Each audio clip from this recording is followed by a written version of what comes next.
the City.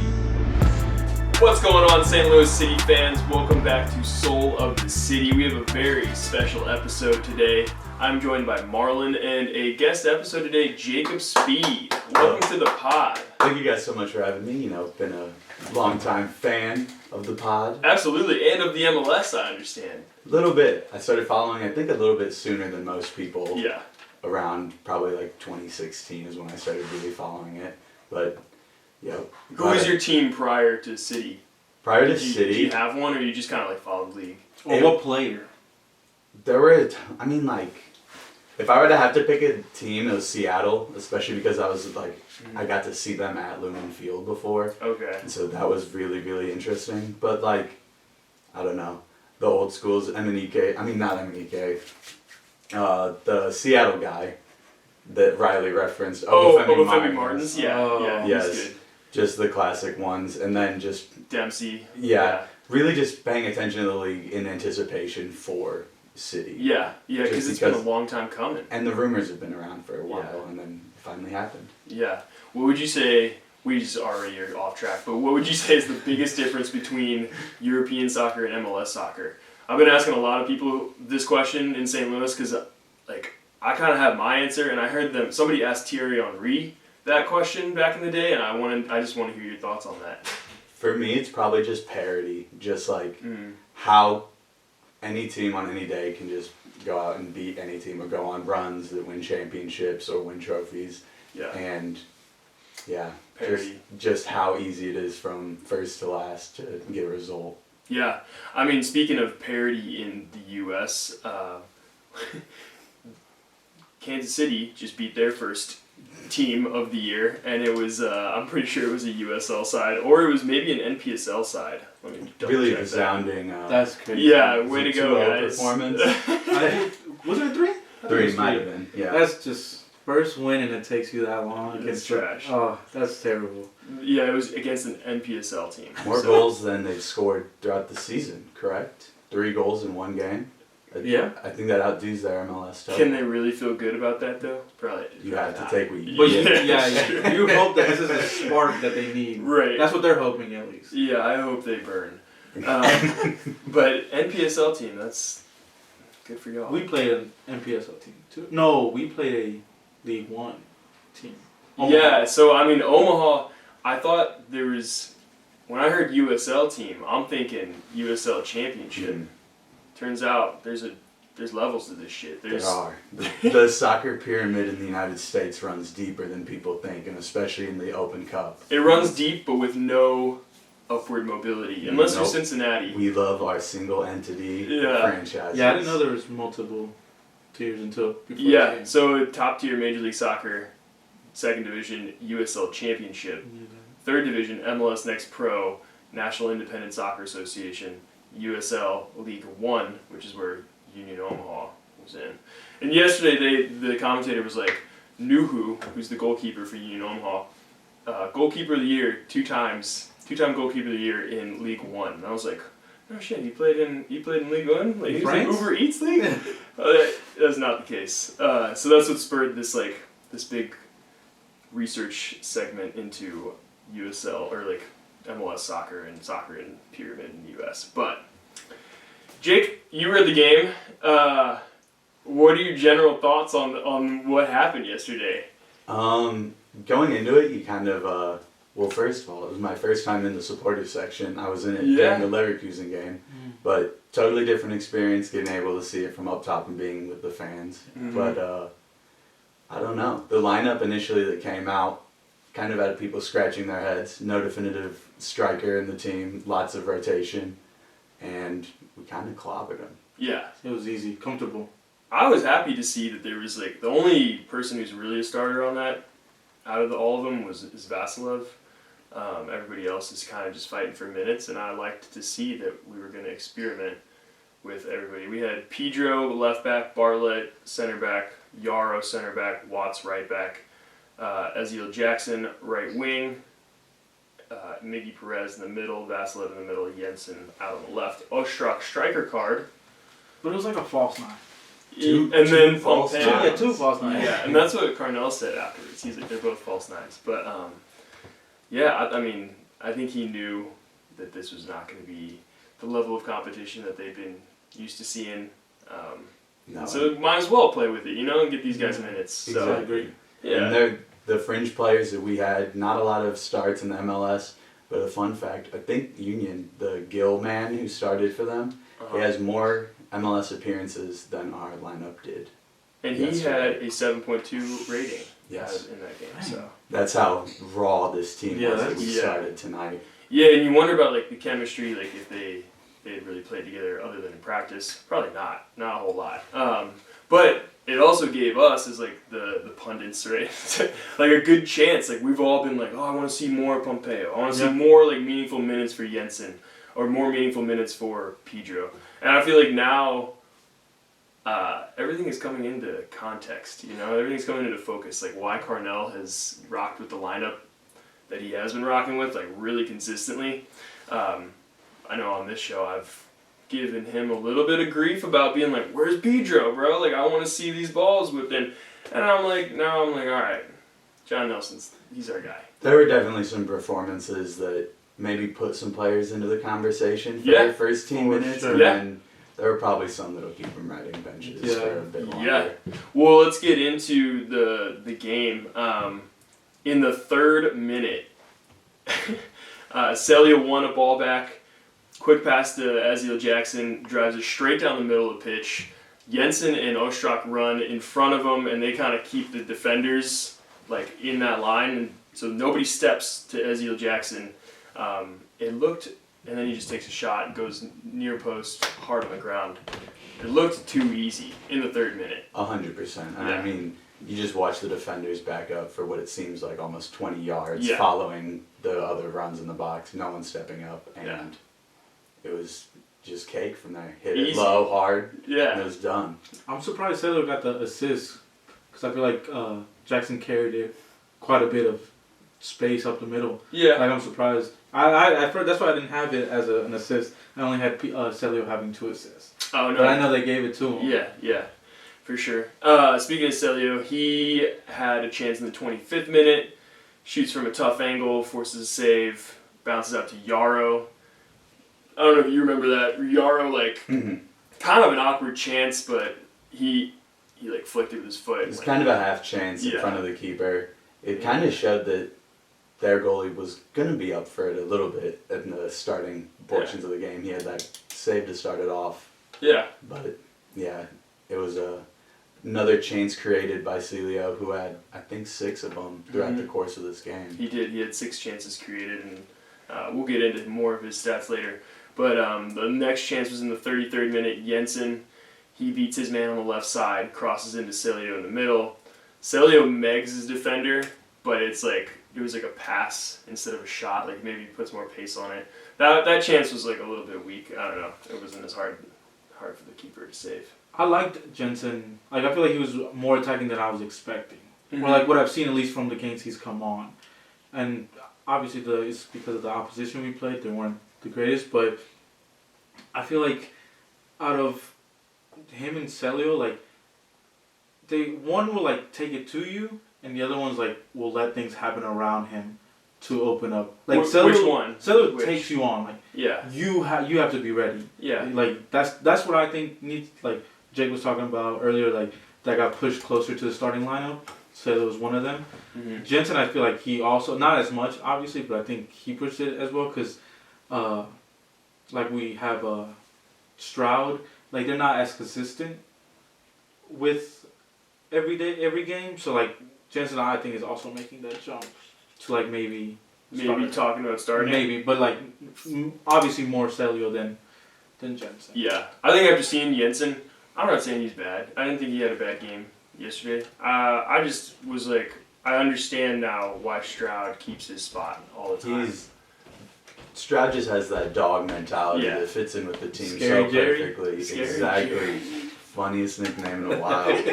But just with Jensen, what was I didn't realize seeing him in person playing, he's a very tall player, and especially for a winger. He's built very strong, and he's pretty quick with his feet. On that couple of those chances in that first half, he was stepping over, great, like beating players one-on-one, Mm-hmm. but he just really wasn't coming up with it in the end. Yeah, I wanted to see him shoot more. I don't know, Mhm. maybe they just like took too long and defenders got back and got in front of him, but I kind of felt that way about the entire team. Like, Yeah. can we just, I was talking to you about that in the middle of the game. I was like, we don't have a guy who just pulls up from range. No.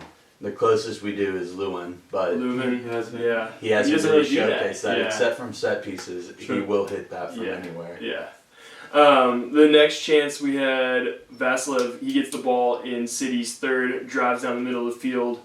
He threads a beautifully weighted pass to Celio at around like the 33rd yard box, but out of nowhere, Nuhu is coming way off his line, and he slides in, makes the tackle.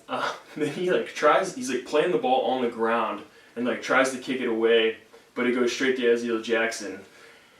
Open goal for Ezeal Jackson, and you think like maybe if he hits that first time with his right foot, that ball goes in.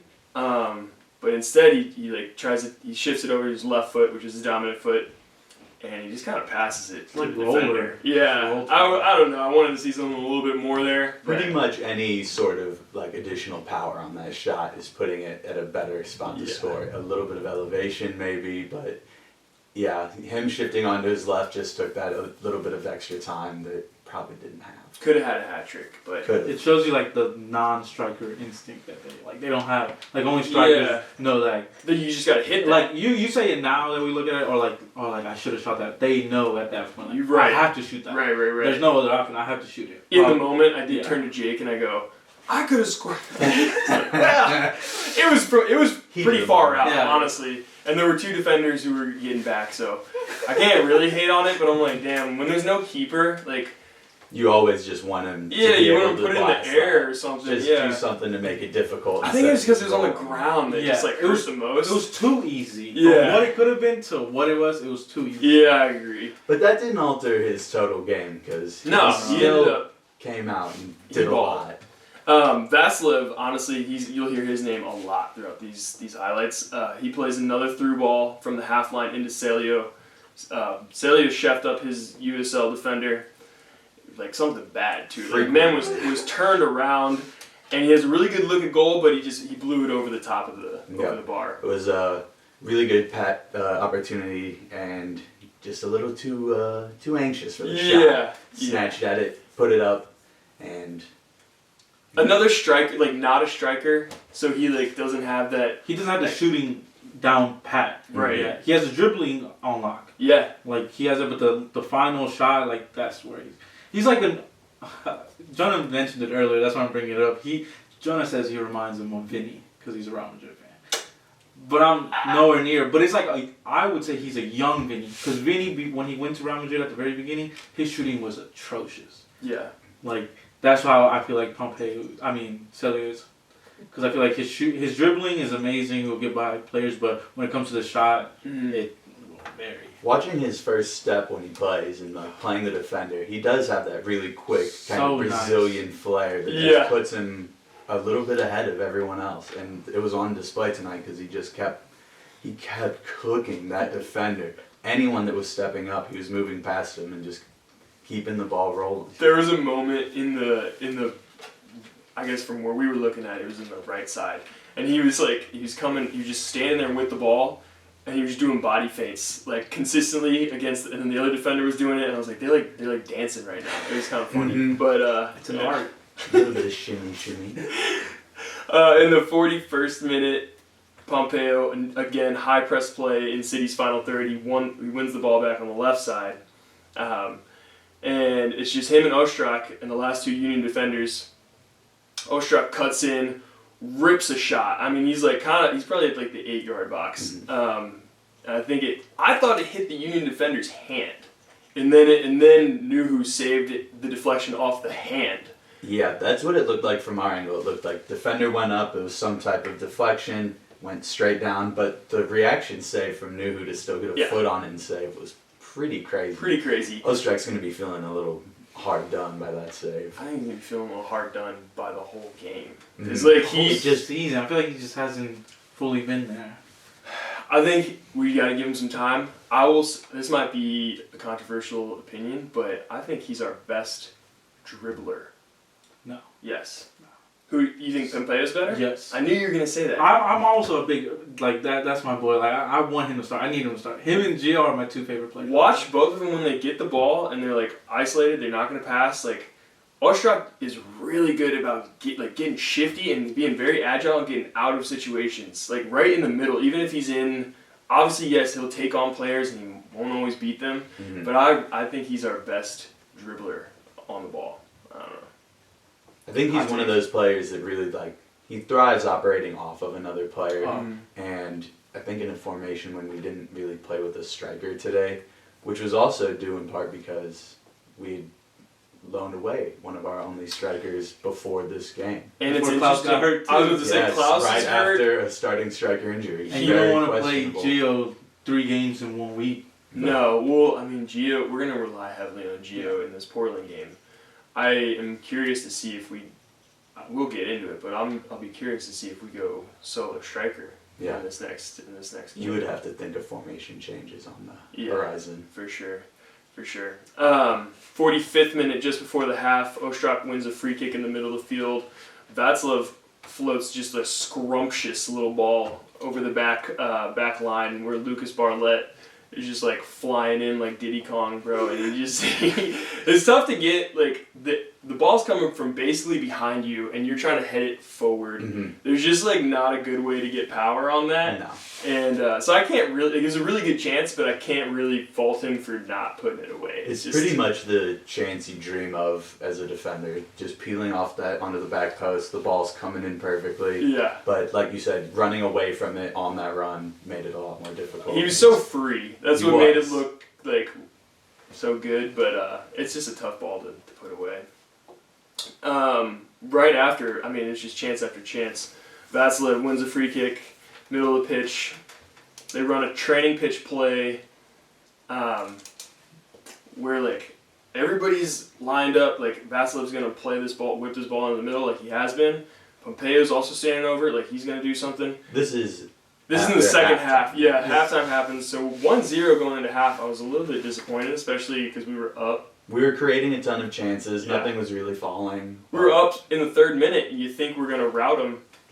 But which we end up doing, but it didn't happen the way we thought. You could feel people getting a little anxious around being like anticipating something else happening from our end. I also think it goes back to like what you said earlier, like they haven't played together that much, so you have to give them a little time to like. That's true. A couple of the players have gotten some City 2 minutes, like Pompeo and Jackson especially, but City 2 has not been very good this year, so those haven't really translated to form minutes. Yeah. But. That's a good point. So in the second half, you're right. So Václav, they run this training pitch play. Pompeo just like runs over the ball, and nobody picks him up. Václav plays a hard ground pass to him on the right side, and I think Pompeo was trying to play another hard ground pass to cross it, and it just goes off a Union defender, and we're up 2-0. Super fortunate deflection on that one. Yeah. But.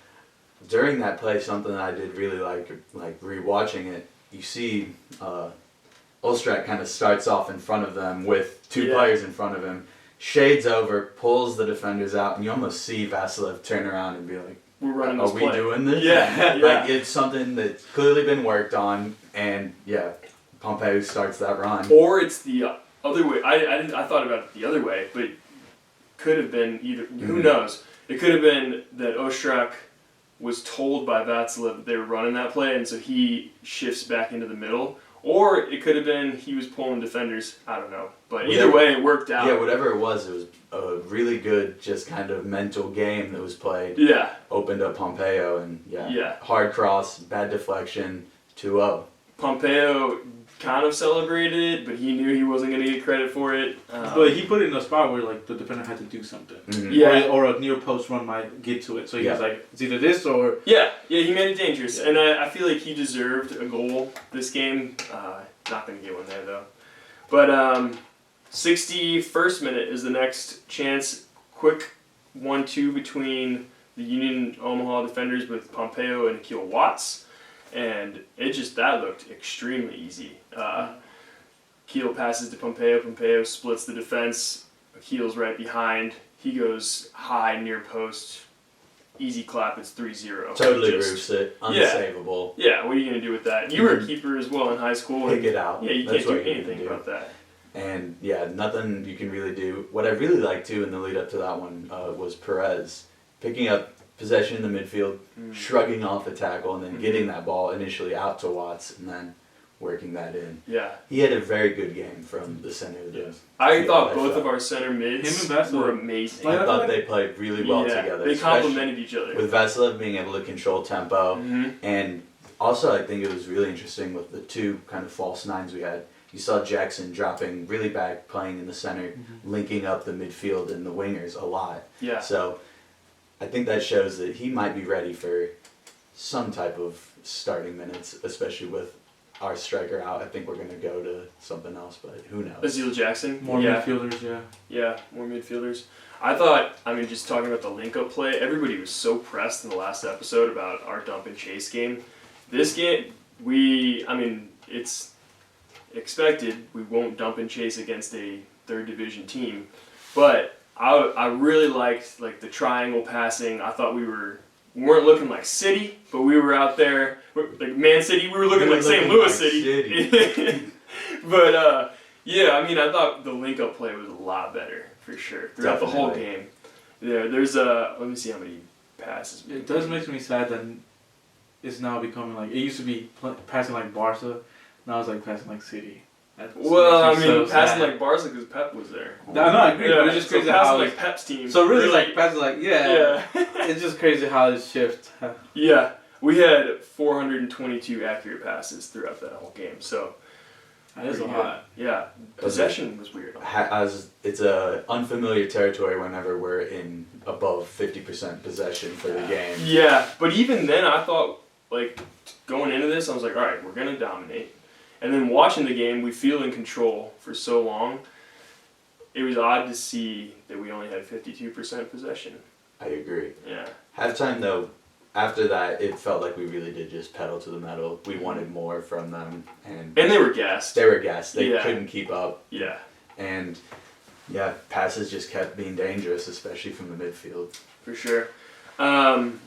66th minute, Jensen wins the ball in City's attacking third, drives, passes to Celio. He flicks the ball into the middle where dangerous Azil Jackson has been lurking, and he's right there on the penalty spot. Just bangs one home with his left foot. It doesn't get easier than that for him. So at that point, it's a routing, 4-0. Everything's in the bag here. It's getting pretty hairy. Yeah. Things aren't looking good. That finish was easy, unmarked, just in the middle of the box. Yeah. And so you think, that's where I pulled out my phone and I'm like, all right, what subs do we have? Because I'm trying to see some extra, who else do we have? I'm sure we called up a John O'Malley, right? Or I'm sure we had Caden Glover, right? Or something. Turns out we had the first team on our bench. Yeah. Nobody didn't rest. Yeah, we had Gioacchini, we had Leuven, we had Straub, we had Alm, we had John Bell, who we did end up seeing. It was a strong bench. I even had here Stroud and Leuven coming on around the 70th. It was just so funny. Yeah, so in the 69th, Ostrak left, Leuven comes on. Vasilev goes off for John Bell. And it's just not getting any easier. No. And as that team, you're already struggling to stay in the game or even keep trying. You're already down by that much. You're and then you see the KDB of MLS come out. That's just demoralizing. You just see that coming. Yeah. Watts moved up after that sub. He moved up into the midfield position with Miggy, and then Yarrow kicked out to right back, and John Bell played center back. I was happy to see John Bell. Man, how refreshing. Yeah. A player who just was hurt the entire preseason. Yeah. We were expecting him, never got any chances. He's finally fit. He got some good minutes. We have a good problem on our hands. We have a lot of good center backs. How did you guys feel about Yarrow? I thought he was okay. He came in and, he started captain the side tonight. He was good. He had a pretty high completion of passing throughout the evening. He was steady. He stepped up a couple of times into the midfield. That was very nice. it's like we're saying though, we've kind of spoiled for choice with our center back depth because all of them are so in form at the moment. So They're all playing when well. Joachim Nielsen comes back, does he get his starting spot automatically? He's a designated player of ours. I would think he probably gets a little Is bit he? of run. I don't know about that, but I don't Double think check that. No, he's not. Nope. No, he's I not. don't think I would say our comes two in and starts. DPs are Klaus and Lewin. Klaus and Lewin. Yeah, my bad. But But we did pay a lot for him, so. yes, and coming from a Bundesliga side and kind of being a bottom feeder team, that man is defensively drilled and he's very experienced. He's a national team player. His pedigree says that he probably will walk back into the starting lineup, but it's really hard because we're in form. Yeah, the reason I brought up Yara, because I was talking to Jonah about it. I was like, is Yara our best ball playing center back? No. Who is? I bet it's Joachim Nielsen. Okay, no, but I'm saying From on what we've have you seen, yeah, yeah. I'm not going off of that. Okay, ball playing. Tim Parker's not a ball playing He- center back. I like what Hebert's done. I think he has a lot of just passes through into the midfield that cut the midfield, their opposition's midfield press. You know. But that's something Yara's then second because it's not Barlett, it's not Parker. I want to see more of Bell. Yeah. I don't feel like we saw him do a whole lot of passing in this. He was nails though. You know. He's, I just I think think from his time in New England, he's a little bit more seasoned Yeah. than the other options. So it's tough, just spoiled for choice. Yeah. Couldn't get in a better position. I think that one of them's probably going to want to get loaned out, right? Like Bartlett, Bell, Yarrow. Someone's going to... I don't know. Not Bartlett this year. is Not only on a 1 year with an option for another. I place think to Yarrow, join this. he's the odd man out. I think you're right, though. I mean, Yeah. he was with City 2 that inaugural season. He was one of the first players, but, Yeah. he might just not be up to that level. But he Yeah. did look very solid today. Yeah, I had no complaints for him. I don't think anyone's gonna want to get loaned out if we're gonna be competing this year for the cup. Like we're in first right now. Yeah. I wonder if... I mean, I haven't read it, but I wonder if Sam Adinran wanted... He, wanted that move to happen. I think he might have. Yeah. I would Yeah. think so. And I mean, there's also, with that loan, there's an option to recall throughout the season. Which is nice. So, Yeah. I think this is really just an option to keep him match fit, keep him playing, scoring for San Antonio. Do you think we call him back right away? I was going to Yeah, say, right. we kind of need him right now. You can have him, but we need him right now. Yeah, What? you could have him in Sorry. 2 weeks. That's just it's so funny to me. Yeah, that's bad business. It's just unlucky. I feel like. Yeah. Because the deal was done before the injury, Right, Mhm. right. and then the injury happens. You're like, Well, so who takes his spot? I think what that does, though, is just alters, because we have a ton of attacking players, but we don't necessarily have strikers. So I think we just have to shuffle around who starts. that's why I for these think we coming did those games. 2 false nines Mm-hmm. to see who might we might still run a 2 striker on formation wise, but one of them just a false 9 drop into the middle. I'd be real surprised if we ran 2 strikers. I would not, because Yeah, I feel like I would. Jackson stepped up in that role and was producing goals from that 9 really well. Yeah. He did it. He was one of the best players in MLS Next Pro last year. In chances created, yeah. And I think Shelly was second. Mm-hmm. Yeah. So we do have players who can maybe drop in, but I think it'd be tough to drop in as a 9. Our other full-on striker option is Caden Glover, and from what Carnell said, he's still working. Yeah. He's still getting up to. We haven't seen him at all. Has he Yeah. come back? He's getting a few minutes in the For City lower, too. in the lower Yeah. leagues. So, moving on in the game, we had 74th minute. Miggy plays Azeel Jackson through on goal. And he could have had his hat trick, but he dragged his chance wide. And I think Carnell was like, all right, I've seen enough. He had a great game. He wanted to give. I gave you a chance to get that trick. Yeah, and he wanted to give Jackson a chance to get acknowledged by the fans, and I thought that was Huge amazing. applause from Yeah. a almost sellout crowd. That's It's got a to be. record for the third round U.S. Open Cup. I mean, that has to feel pretty good. Also, fun little anecdote I heard about before the game. Roman Berkey gave Azeel Jackson his cleats and said, play with these. They'll give you the power that you need. Kind of a like Mike moment. And he did. Dang. Produced a really Like good Mike performance. Moment, I like that. I will give you the power. He just had to switch something up. Same shoe He size. just said like Berkey. He's like, wish I could strike like Berkey. Hey, so back-to-back games where like those shoes have been the MVP, man Right. of the match. Yeah, it's true. Maybe it is in the shoes. They might actually have some kind of Yeah. holy power. We should give him We the gotta steal Joe him. Keeney next game. No, chill out. Don't act like he. Oh, okay. I thought you were talking. My bad. No, My bad, my bad. it's not like he's My been bad. My It's just bad. like I think we could use some goals. Yeah. 75th minute. Yeah, so that's when Jackson gets subbed out for Stroud. I was like, oh, this is so unfair. We got Leuven and Stroud in the game. Stroud was just running all over They him. came on ready to play. They were not taking the foot off the gas at I all. feel so bad. I don't get it. Just two high press players coming in and they just immediately get to work. Yeah, I mean, and then Union kind of like, I don't know what happened. I guess they woke up a little bit. Yarrow did allow the Union player in their attacking third.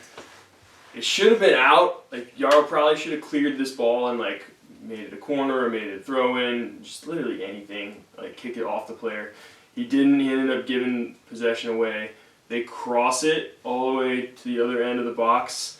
The ball's headed back and then shot on goal. Lunt does a good job of saving it, but then it's like the ball comes off awkwardly. Everybody gets back up. Their number 9, what's their name? Dolabella. He just back to goal, spins around and just hits a pisser with no angle.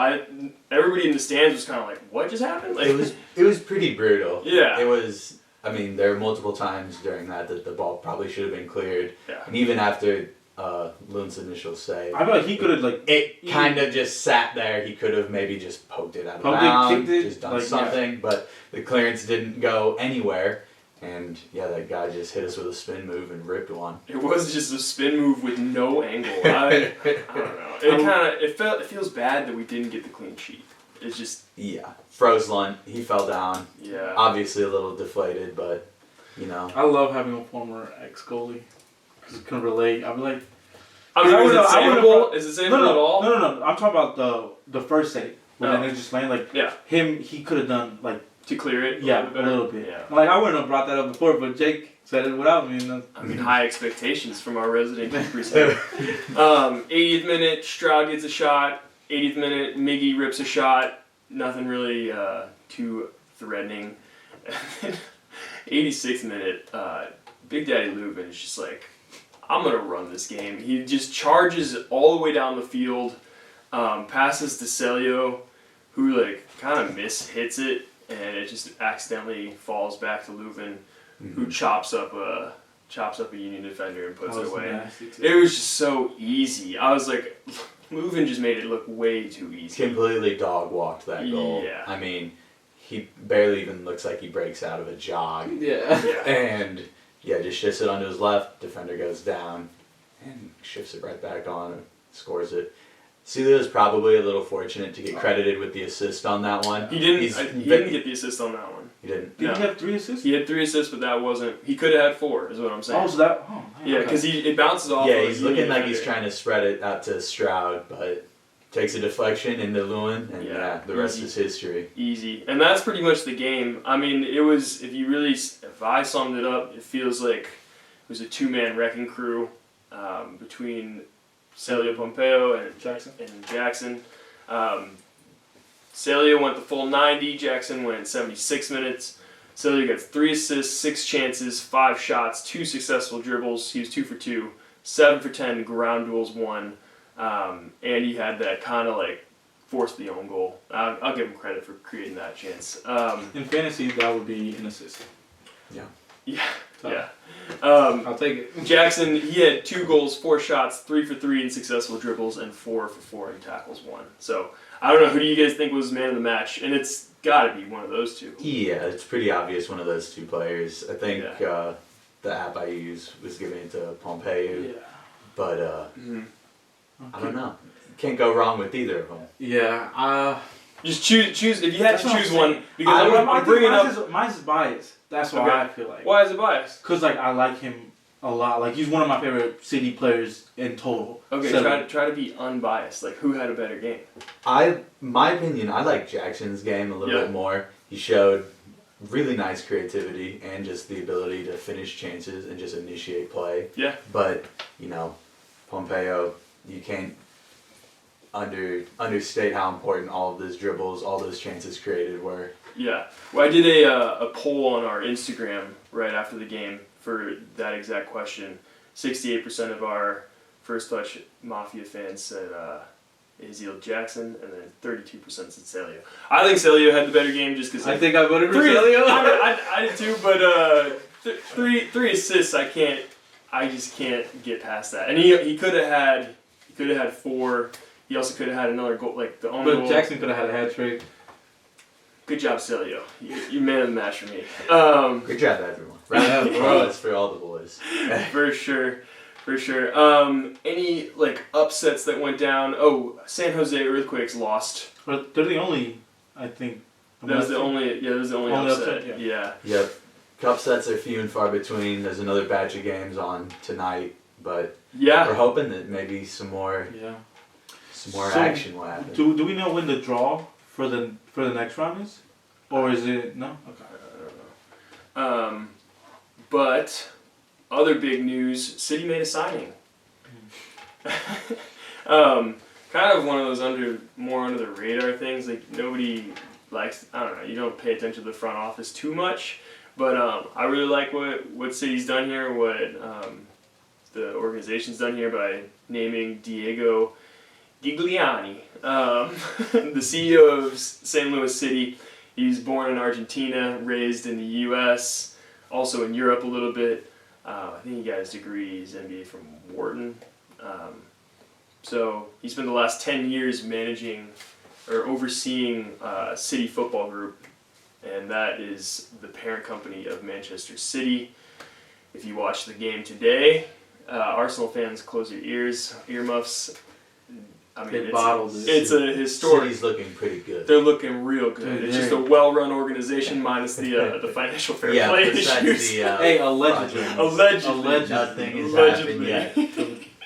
But he's gonna focus on growing the club's reach, making it more international, which it's honestly more international than any other MLS club. Maybe I'm biased because all I do is listen to City news all day, but you see tons of different types of people, and just the contingents of people that we've signed. Yeah. They bring a lot of fans. Bloom, yeah, Pedro, we're a very rounded club. International club for sure.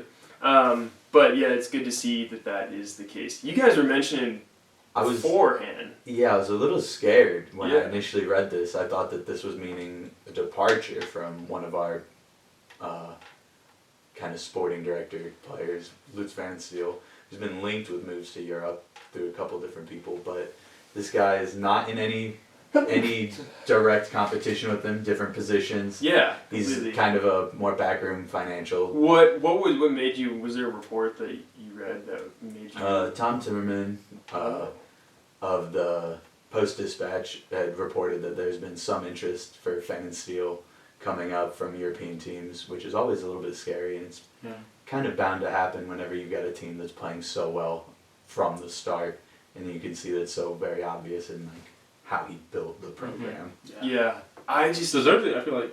Yeah, I mean, good for him if he does make the move, but I also feel like you put in so much effort, and everything is so custom built to his vision, Lutz's vision specifically, down to the stadium, the training facilities, the structure of how our academy is run. I just don't see it. You would think that he would, being this involved in a successful endeavor, would keep him around for at least a few years. Yeah, he keep himself around, right? Yeah, exactly. He wouldn't want to move on to anything new too fast. He needs to relish in the success of this club. I would like to see him be here until we win an MLS club. Until we start getting silverware. So this first year.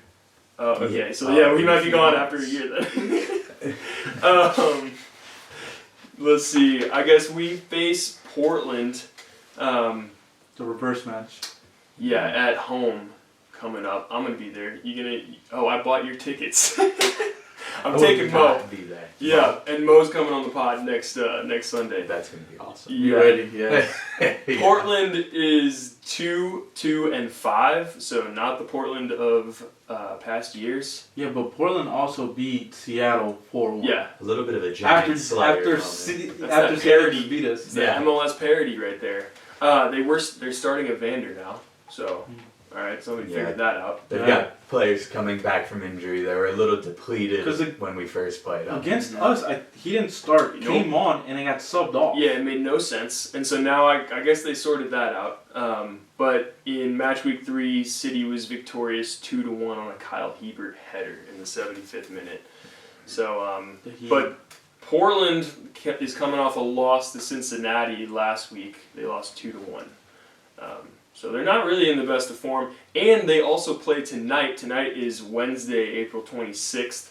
And so they have one less day to recover, for their squad to recover when they come to St. Louis on Saturday. So they'll be playing Orange County tonight, and we'll see how they do.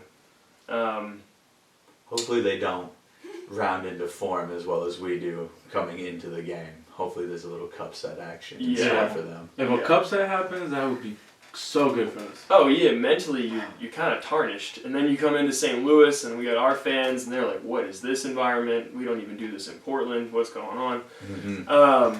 What do you think the lineup looks like? What's your prediction? It's tough, especially with Klaus out, but I think we're gonna see a lot of similar faces. Stroud. I think Vasilev, Lewin start.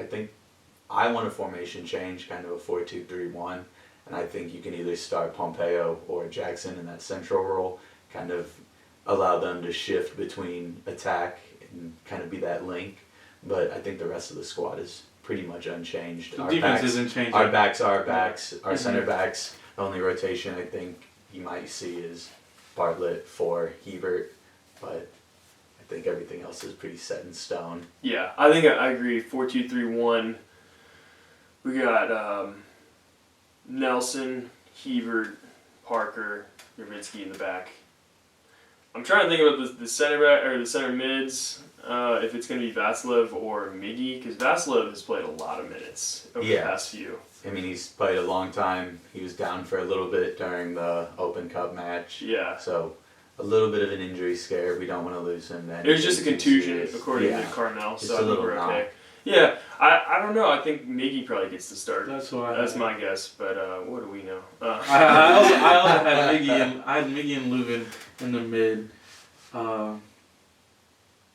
as the holding mids, and then the rest. Jake already had it down exactly. I think one that I would be open to seeing would be Watts in for one of our back positions. I think he played pretty well. It's a position he's comfortable with for City 2 last year. Yeah, he's also had a lot of minutes in the past 2 that is games, true. So I think he's probably out against Colorado. He didn't definitely start bad against Colorado. He was playing that center mid role. I don't think that's really his position. It's a lot tougher to influence the game. He had a bounce back game, and I don't know if it was because the competition was worse or because he was playing a more comfortable position at right back, but that whole right side, man, was so strong for City in that Union game. We looked great. Yeah.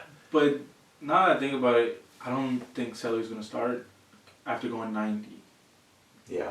That's fair. That's why during the game I was like, okay, Seller's going to come off at some point. And he just didn't come off. And now that's why I don't think he's probably going to make an appearance against Portland, obviously. But I don't think he's going to start. Yeah, the center attacking mid is just a position that I do not know, because everybody's got a lot of minutes. I'm trying to think who's fresh, who could play that. It's tough. We don't really have creative midfielders on the team. If you look at that kind of player profile, kind of a little bit of a lacking position. Ostrak has gotten the start there before. I love you, buddy, but I don't know. I don't know if I want to. It's just gotta clean up. Yeah, I think we gotta give him a few more opportunities off the bench, and then once he gets cooking, it's over for the league. So. Vasilev didn't play all 90, right? No, he Okay. came off with that knock, but he also played 45 of the Colorado Yeah. game.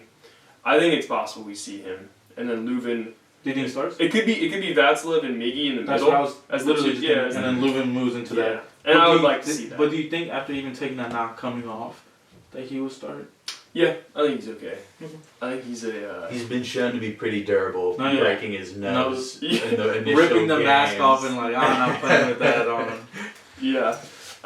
Just kind of like some more general questions, I guess. Where do you think we end up in the table, Jake? Because I know we posed this to everybody early on. Your opinion's probably changed. I don't know. What did you say early on? I had barely making the playoffs. Yeah, I did Like, too. because I like to be realistic. Like, you wouldn't expect this. Even, like, people are going to be like, no, I knew from the beginning. No, you didn't. Being an expansion team, like, top of the league. Top of the league. Like, that's nah. I had them barely making the playoffs. I think I had them making the playoffs because they extended the playoffs.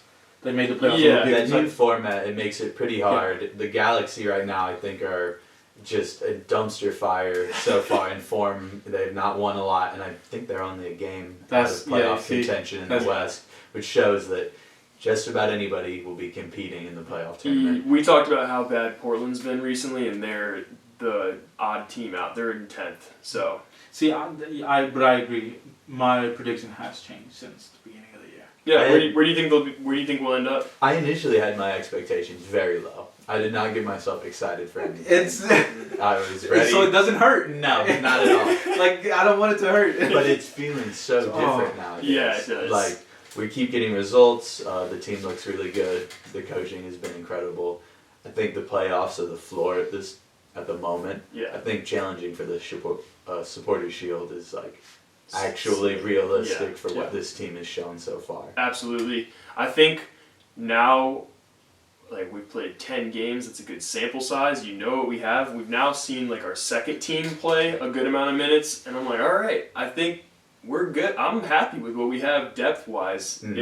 It's tested. It's ready to go. I was scared when the transfer market closed for the MLS this past week. I was maybe just hoping for one more player just to round out. I was especially looking at backs just because we've kind of been underwhelmed by what we've seen from them. But they're solid and they're steady, so we didn't find the need to really bring anyone in. And we do have a very strong group of players. So you'd bring in a back? Like a wing back, like a more attacking wing back, like that way you could play a 5 in the back type situation. I think just somebody who is a little bit more well-rounded that can create and defend, just a little bit more of a physical threat. But I don't think it's essential. We'll be working on that. I'd be kind of looking, if I had to sign another player, I'd be looking for that cam position because right now we're talking about who's that going to be. I know we have some young guys who look good, like AZ Jackson and Pompeo. I don't see Pompeo as like that central attacking player. They're not. AZ Jackson could be. I think he could grow into that. I do too. I think he has a lot of potential. Yeah. We just are missing kind of that DP superstar player that could maybe fill that attacking. And Leuven can play that, but the thing about Leuven is he could play the 6, the 8, or the 10. Like, and he plays all of them well. You know, and I'm like, all right, well, there's a lot of good 10s out there you could go get from Europe. I'm sure Lutz could cook that up. Firmino? For me, dude, oh my God, that'd be so crazy. Barca bound, right? Yeah. Is that confirmed? I thought Fabrizio was like, no, that's walked it back. Yeah. If that happened, that would be so. As a backup striker, like from like having Lewandowski and then him cook. I know you hate it. Who do you think is the first person on our team getting sold? Ooh. I think the feeling at the beginning was Ostrak. Everyone was like, don't even bother getting a jersey. Like, he's going to be gone months after. It's going to be very quick. I didn't feel that way. That is not so much the case. I don't know, because I think you look at the players that we've contributed, a lot of them are kind of at weird ages. Yeah. I don't know who's on the block to get sold, really. I don't know. That's a hard one. And it's tough too because nobody's really on the outs. Everybody's getting minutes, getting play time. I would think maybe somebody like Alm or Klaus could easily fit into programs across the MLS. I'm worried about Klaus. Like I love Klaus as an MLS player. But I just think he does say that he wants to stay and like this is his home. So that's encouraging. But just the quality, I'm like, dude, you should be playing in the Europa League games right now. He's very, very talented in what he brings. Who's been your favorite player through 10 games? I'm a sicko, and I like kind of the fringe players. Okay. Is what I really like watching for. Alm, for me, has been probably one of my favorite players. Nice. Started really slow, got a few starts, didn't really impact things, but watching him grow into the team and how he affects the game from the wing, it's really nice. Especially that last game. That's a surprising pick. I was not expecting that. He's very fun to watch. Who's your favorite? Gio. It's Gio. Gio's my favorite. I think he's looked amazing. Yeah, I think. I want him, like, after this recent call up that he didn't get, but San Jose's left winger, I think it is. Caden Cowell. Yeah, Cade. Yeah. Like, I don't think he had any goals. Talking about for men's national team. Yeah, but Gio's out here scoring and assisting, and he didn't even, I don't know, that was just weird to me. I think he could probably be in the conversation for the Gold Cup games coming up in the summer. I think if Gio scores this weekend against Portland, you just got to keep putting the ball in the net. Who's yours? My favorite player, definitely Leuven. I mean, I played kind of an 8 role throughout my whole life, and I just really appreciate when somebody does that well, you know. And I think he's just our guy. Like if we don't have him, we're probably 6th, maybe lower. Like he really is like that big of a part. I mean, he's goals and assists. He's every set piece that we have. Yeah. He's the absolute danger. heartbeat of the team. Yeah. He slows it down, speeds it up. Does what he has to. I feel like we've covered just about everything. I have some questions. Which one would you rather win as a first year? The Supporters Shield or the MLS Cup? And which one do you think is bigger? The one that gets the more hype is definitely the MLS Cup. The Supporters Shield has kind of lost its luster. But I mean, you know, it's still you're the best team throughout the regular season. That's obvious weight. It's very good. I think winning the MLS Cup is kind of a different gravy, though. I think it's harder to do. Do you think we walk away this season with any hardware? Like, do you think we qualify for a Champions League, CONCACAF Champions League? I could see it. I mean, dude, if Austin's in it, then that's what I'm saying. Because I'm pretty sure it's the MLS Cup winner, Supporters Shield winner, and I think either like the leading conference or like if they won it, I think it's the next. I think we definitely have the opportunity to be like one of the better teams in the league now. Being in a Champions League our second year, I couldn't even imagine. I would love that. The types of squads you'd be playing all across Mexico, all of these different countries. Different play styles you gotta go, different environments. Like, oh, I love it. That was like one of the best parts. The CONCACAF Champions League. It's a very interesting competition. Watching Austin lose that first leg in. I don't remember. I want to say like Haiti or Dominican. And then them playing at home and them not being able to bring like visa players. Like it has just like crazy. So many twists and turns. Top 6 teams, and then the champion, the runner-up, 2 losing semifinalists. So top 6. That's what it's saying on Wiki. Top 6 teams. I think we definitely have the chance to be one of those teams. I think that's not out of the realm of possibility for what the ceiling for this team is. When is this is such a bold prediction. When is our incoming CONCACAF Champions League trophy? 2 years. 2 years. Book it. Book it.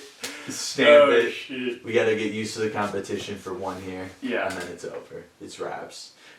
I really feel like St. Louis is gonna be a mainstay, not just in the MLS, but in North America. Like, it just feels that way. Like we're on the verge of greatness. We're at the beginning of greatness here. We're already seeing international games popping up in St. Louis in like tournaments. The Gold Cup. Women's national team played here just a little bit ago. This is becoming the go-to venue. Probably that in Ohio because U.S. Soccer Federation loves Ohio. Yeah. But well, they turn out too. They do, and I think if we can provide those same environments, we'll be on the list for a lot of these these bigger performances, these tournaments. MLS Cup winner and then who else? Community Shield. Community Shield winner. Yeah. League Cup winner. Yeah. That'd be impressive. I couldn't believe it. If you would have told me that a few months ago, I would have been very upset and angry with that prediction. What would be considered the MLS treble? Is U.S. Open? Yes. It's the MLS Cup and the Supporters Shield. CONCACAF or CONCACAF Champions League? Well, I mean that 'Cause, would. like, I mean that would be the you could hit I the would quad. take. I would you get all take. four. Yeah, I would take whatever I could But like get you know in when this you It's talk still the about, treble, but right? when you talk about the European treble, that only some teams have Okay, won. it's all the domestic. It's the league. domestic Yeah. league, it's the Champions League, and then it's your domestic like second, like the FA Cup, Premier League, Champions League. That's a treble. What about the Carabao Cup? Like that doesn't count. Like you can't count that as a treble, like the treble, Yeah. if you didn't win the Champions League but you won that. We've got an additional tournament being played this year, as in addition to the MLS, the League Cup. I'm so that is so excited for that. another game. That's that you U.S. are- and Mexican Mexico. League. Yes. Yeah, that is so And exciting. we got We're playing Club America. I the gotta take biggest, it to the that game. biggest. Yeah, I do too. The Yeah. biggest team in Mexico. Like gonna that's be just insane. At and they're home coming in St. Louis, dude. That's gonna be a crazy game. I bet they're gonna travel hard. Oh yeah, Oh, that supporter dude, section there's- can be crazy. There's gonna be a lot of fans. Yeah. There's been a lot of Mexican fans. That's one I'm looking forward to a lot. Like if they're only allowed to buy like the away fans, Yeah. that would be crazy. I mean, I was surprised by Union's turnout yesterday. I Right. saw they came out pretty strong. Looks like 100 or so people. Yeah, shout out That's to Union Omaha. all me for being a third league team. We got a Yeah, little bit that's- of a traveling squad. True. All right, well, wrapping it up here, Jake. What is your score prediction for this Saturday against Portland? We're looking really good right now. Portland, maybe not faltering, but showing a little bit of signs of weakness, fatigue even. I want to say 2-0. I think we can at least do that at home. Our defense is looking good. Berkey is showing that he can be showing why he's the highest earning goalkeeper in MLS. Yeah, with were the you a couple little of bit worried recent- about that? Definitely starting the season, he the Yeah. contract he's on and knowing him from Dortmund. Yeah. Obviously, very long career, but he's kind of a player that he's prone to mistakes. But Yeah. he's been nothing but solid. He's totally changed my view on him. Especially in that Oh. Rapids game, just complete dominance. That's what I'm saying. Like performance. I would say I was a Berkey hater, like European. Yes, Oh, I yeah, did absolutely. not. Because you were a Dortmund fan. Yeah, I you did. saw I him. hated every time. It was the worst. But He was now prone to big mistakes and Yes. big moments. big moments, and now you look at him like that. Like you're saying, the Colorado game, those saves are crazy. And he Ones was- you can't even see. He's just sticking a leg out. I'm like, Yeah. you just know. Reflex. Like that's Yeah. something. Oh, it was amazing. But I'm also going with a 2-0. 2-0. You guys think clean sheet? I'd love At it. home, Yeah. we're different. I would need one. Yeah, especially after conceding that one against Omaha, losing the tying Colorado. Like, Yeah. I think Portland, despite their record, they actually have a pretty good squad on paper. Evander is very kind of a scary player. I think we win 3-1, but they'll get a goal past. So. I'm also saying 2-0 because I think the first game, them scoring early changed how the game was. Absolutely. They just got to drop back. Like us being at home and we're gonna all the crowd's gonna be behind. Like they're not gonna have that chance. Yeah, this So will be that's why I think it's a clean sheet. this will be the first game without Klaus. So I think that I mean, mentally that could be a little bit weird for our players. Maybe not. Who knows? They I might think the just be. attack is going to look a little bit different. Yeah. And I think there's going to be a little bit of growing pains that we're probably going to see. Some runs being missed. I have a Klaus agenda. Yeah, he's So anti. I drop don't know it. how. No, I'm not anti-Klaus. I just like to say it. He needs to drop that agenda. I just feel like people think like I don't know. Like I feel like a lot of people think he's the main man. You were saying it was Leuven, which I agree, but everybody thinks it's Klaus. Because everybody looks for goals, right? They're not looking for like And the That's why I'm not with it. I'm like, other aspects of the game. You can't. and I think appreciate- Gio does most of those aspects better than Klaus. That's why I'm not. Oh, wow. I think it's tough. They're totally different players. And, Yeah. Klaus kind of has that big body, Benteke kind of style Bruiser of play. mentality, yeah. But While Gio's more like finesse, technical. finesse, he draws a lot of fouls, Mhm. turns his back, uses his palm very well. But It's true. yeah, I think they complement each other really well, and that's why it's a little painful that we're going to be missing Klaus, especially this coming game. Yeah. Well, either way, all of us have a city dub incoming. Portland, I'm not going to tell you good luck. I hope you eat shit and die. So that is the pod. Jacob, thank you for showing up. I feel like thank you for having me. Dude, we're going to have you on multiple times. I would love that. This is a really fun experience. You're our MLS expert. I'm the Matt Doyle of this show. Peace out, everybody. Thank you for watching this episode of Soul of the City, brought to you by First Touch Media and Anchor FM. Make sure to check us out on YouTube at First Touch Media, and all of our socials are at First Touch 314. Thank you for watching.